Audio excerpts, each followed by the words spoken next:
Hello, YouTube world. I almost waited too late.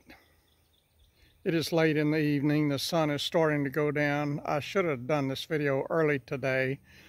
I think I had all the information early this morning, but I've been busy and I was just about ready to go inside and take my shower for the day.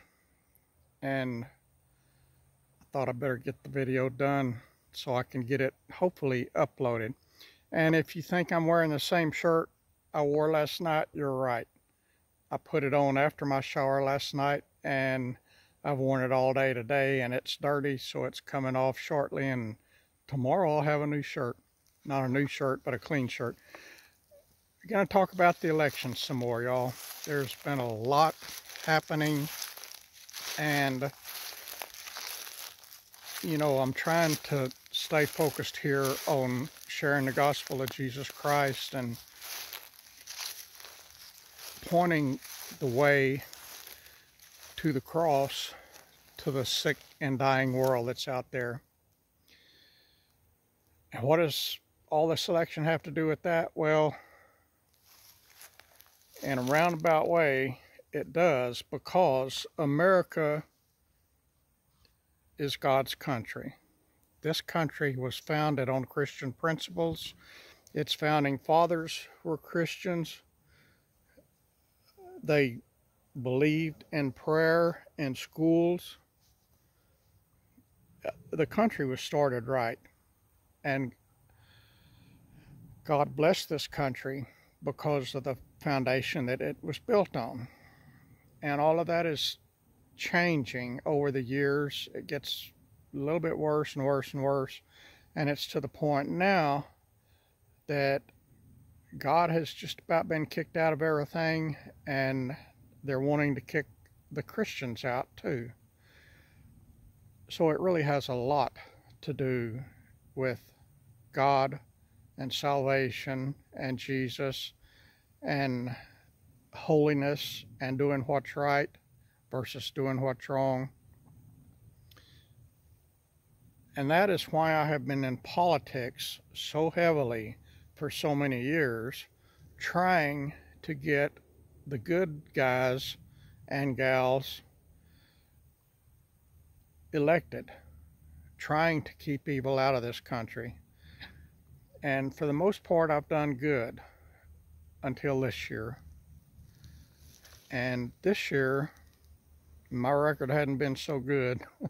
I am going to win the Trump part, though. That part is going to turn out good. I can promise you that. But just about everything else hasn't.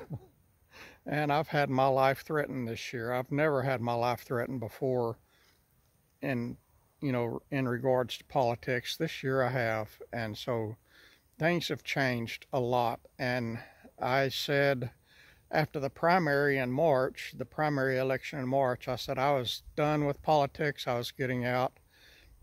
But I couldn't yet. I had to go ahead and finish through the general election, which we had on November 3rd.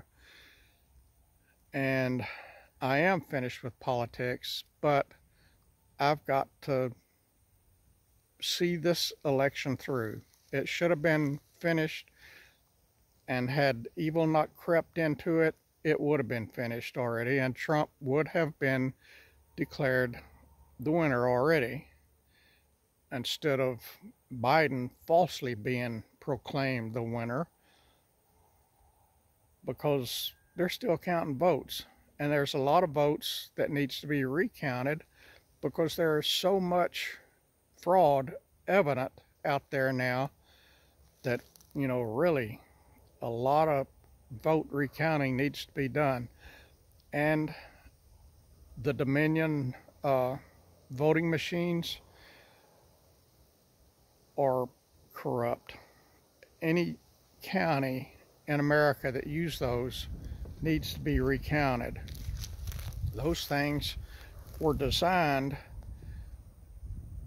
by a corrupt company in a way that they can be changed in the middle of an election.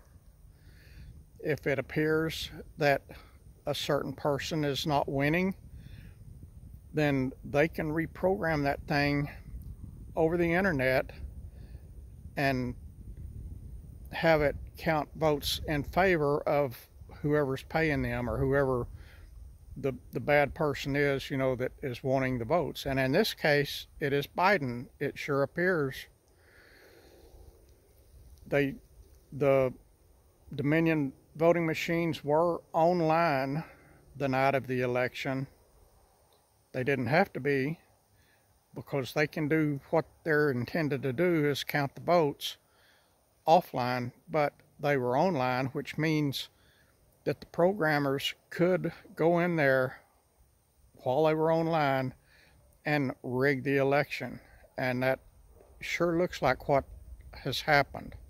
There have been witnesses that came forward that worked for Dominion and for some subcontracting company, I can't remember the name of it right off, that said that that happened.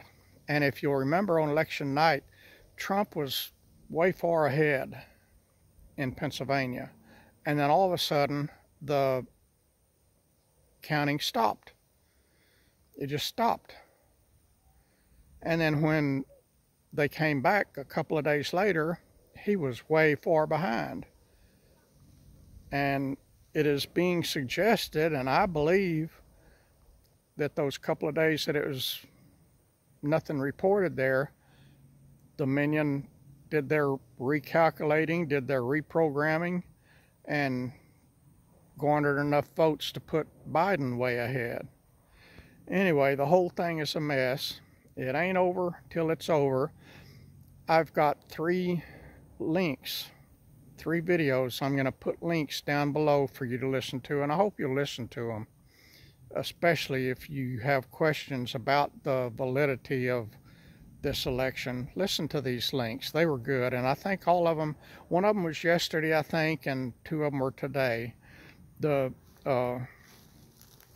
presidential legal team had a live presentation this morning, and I listened to it live, and I've listened to it twice since then, and they have got mountains and mountains and mountains of evidence, and they're still, and witnesses, and they have a lot more evidence that they are investigating. So it ain't over till it's over, and it ain't over yet. I do guarantee you Trump will be our president again in January. Another thing that makes this Christ-centered is in Ephesians chapter 6, verse 12, it says, "We wrestle not against flesh and blood, but against the rulers and the rulers of darkness and of this world, and against spiritual wickedness in high places." Bam. We are fighting against the rulers of the darkness of this world. And it is so sad that so much of that is right here in America. The most evil of it, I believe, right now is in America. It used to be the third world countries. It's not anymore. It's right here in America. Talk to y'all later.